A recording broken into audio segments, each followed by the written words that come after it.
kuis, nandito na tayo sa San Jose del Monte. Okay. So, set up lang tayo ng mic.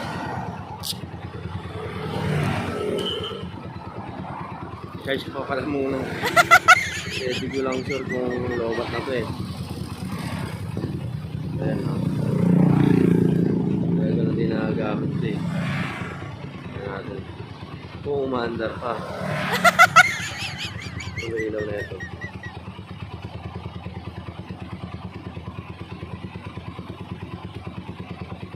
Try muna natin yung charge.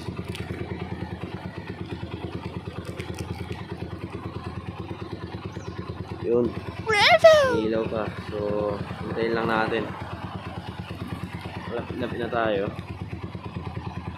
Lapit na tayo sa Muson.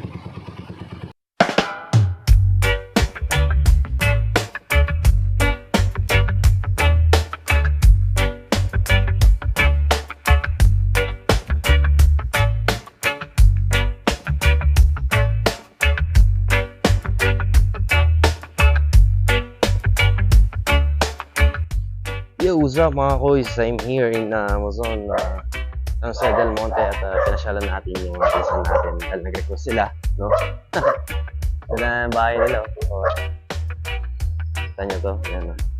Yung bahay na yan. Third floor yan. No? Dati wala akong third floor yan. Puntaan natin sila. Tagal ko na din nakapunta dito eh. Uy! Laki na ng ano ha, tito ha. Dito may susi ko. Ay.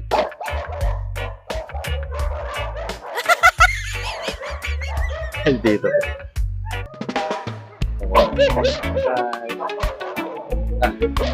Ito na tayo sa patos.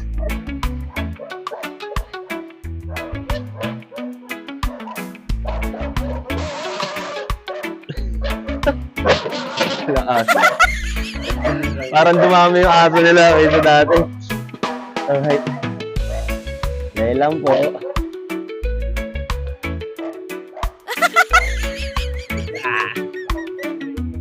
Kumambay pa ako ng konti sa Moe. Ay, sa Philippine Arena. Philippine Arena. Doon po dumaan eh.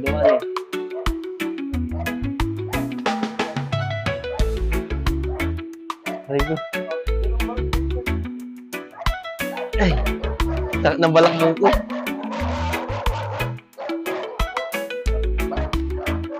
Alright. Hey! Hello! Hello. Hindi ba ako eh? Ang dami po mamag na. Mag. Thank you po.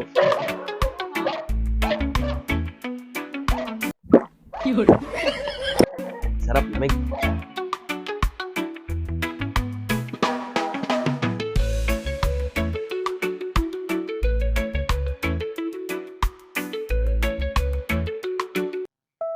Hey Zop, Kuya Klotz is here. Naghahanap ka ba ng gaming lounge and hangouts? Tara, subukan nyo itong nadiscover ko. Dito lang yan sa Riley's Gaming Lounge and Cafe. Matatagpuan nga pala ito sa Block 12, Lot 1, Banaba Street, Sarmiento Homes. Dito yan sa Muson, San Jose del Monte, Bulacan. Dito sa Riley's Gaming, paniguradong wala kang lag and interruptions. Tuloy-tuloy lang ang paglalaro. Paano nga ba kasi? Ang kanilang PC setups ay naglalaman ng Ryzen 7 5700x3D. Meron siyang 32GB RAM, GeForce RTX 4060, Acer Predator 300 HD gaming monitor.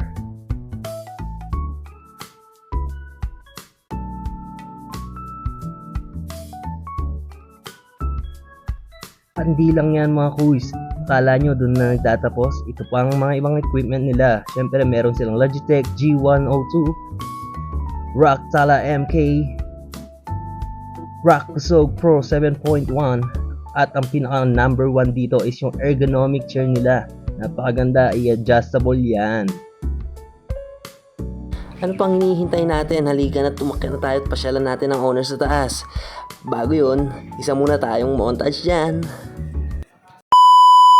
Suicide mafia balagbag, ngayon di pa din kaya malaglag. Dinaan ng kahit matagtag kami makapata na tumala sa sadsad. Yan nasa peak, mga dati nasa underground. Kita sa billboard, ganun na yung halaga. Kala mo cheat code, pare ganun talaga. Walang halong shit boy, lahat to realidad. Panigurado, nabitin kayo sa mga clips na nakita nyo. Ipagpapatuloy natin mamaya yan. Nais ko munang ipakilala sa inyo ang CEO ng Riley's Gaming Lounge and Cafe.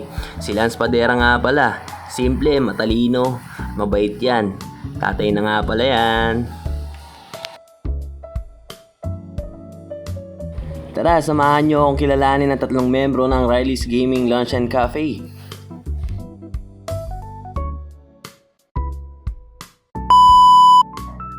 Ako nga pala, si Lance Padera, 27 years old, nagtapos sa kursong BSES.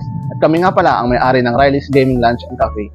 Nagsimula lang kami sa maliit na pangarap, maliit na tindahan, maliit na com shop, hanggang sa lumago, nakaipon. Nakapagpatayo kami ng mas magandang com shop at kainan.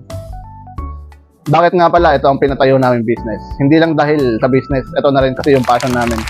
Kami magkapatid gamers, kaya yun, nagtayo kami ng com shop na para rin sa gamers, na pasok sa standards nila.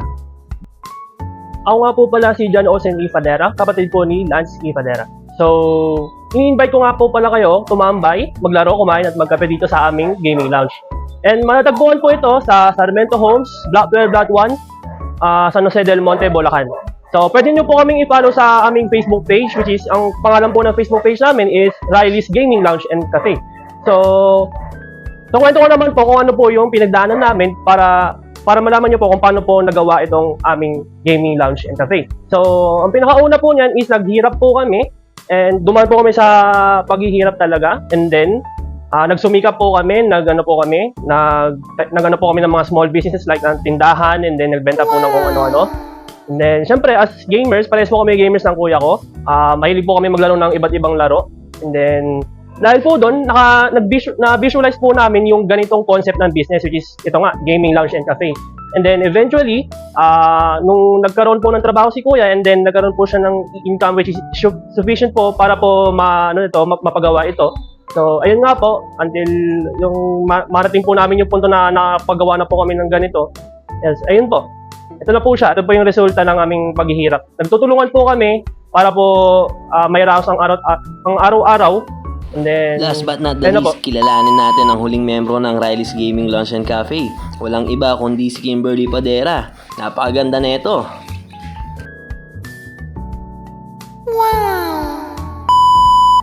Ako nga pala si Kimberly Fadera. 17 years old na ako. Ako yung bunso ng Fadera family na. Ang role ko po sa Riley's Gaming Lounge and Cafe, sa company ng kuya ko, ako po yung taga-support sa kanila sa pagtutulong sa mga customers kung ano yung gusto nila, kung ano yung kakainin nila. Kung may suggestion sila sa mga pagkain or sa mga parang service namin, pwede silang mag-chat lang sa amin sa page namin. Yung Riley's, kung paano siya nag-build is, yung mga magulang ko po is, naghirap din po sa money. Kaya yung kuya ko naman po is, programmer po siya. May pera naman po siya, pero gusto din niya pong lumago yung mga magulang namin. Kaya tinulungan niya pong gumawa ng business. Sama-sama kaming gumawa ng business. Yung papa ko, siya yung nag-design ng Riley's, yung mama. Kasama din yung mama ko. Gumawa sila ng design. Tapos yung kuya ko naman yung nag-finance sa paggawa ng Riley's namin. Tapos kami naman ng mga kuya ko, tumulong din po kami sa pag-assist. Kaya doon nabuo yung Riley's namin. Tapos na natin makilala ang tatlong owner ng Riley's Gaming Lounge and Cafe. Panigurado, hindi na tayo mahihiya magpa-reserve dito. At tara nang maglaro.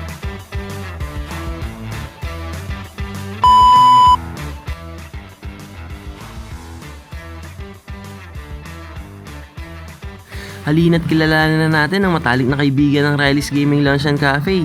Siya nga rin pala ang number 1 customer dito. Walang iba kundi si Ninong Ray. Ay, si Kuya Leobert nga po pala. Ako si John Robert Monzon. 27. Classmate kami nung high school. Makaka-relax kasi parang sa bahay lang. Tapos hindi makalaro namin. Nakaka-enjoy pag naglalaro kami. Kung magpaplano siya na mag-expand, mas bagay. Kasi ang dami nag-enjoy dito eh. Nakita namin yung palabas-pasok minsan puno pa rin yung shop. Kung saka nag-extend yung oras, since marami rin naglalaro ng gabi. Ganun. Iyaya nila ako maglalaro daw tapos kakain. Kaya ito ako. Kahit naglilinis pumunta. Surprise. Na-surprise ka.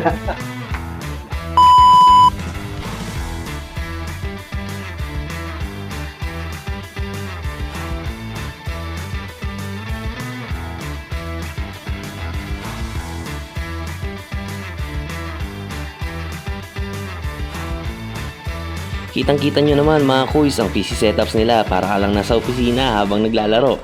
Meron ka rin pala dito merienda kung nagutom ka man. Pwede ka rin magkape dito habang naghihintay ka kung sakali man puno ang computer shop. Halika na at maglaro na tayo.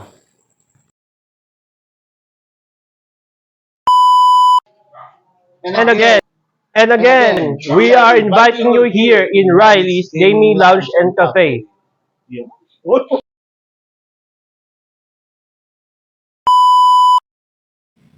Akala nyo dyan na nagtatapos ang video nila. Kakamali kayo, tara silipin natin ang bloopers nila.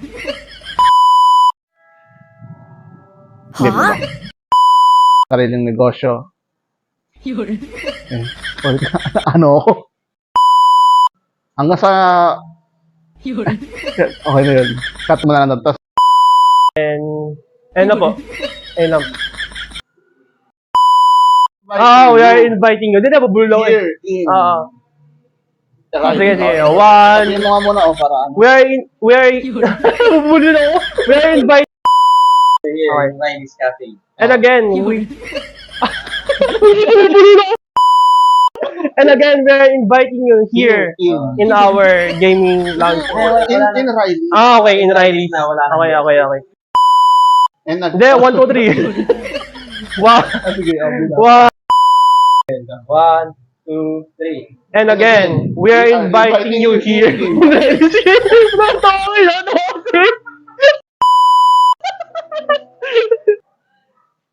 And 1. And again. Ang tagal eh.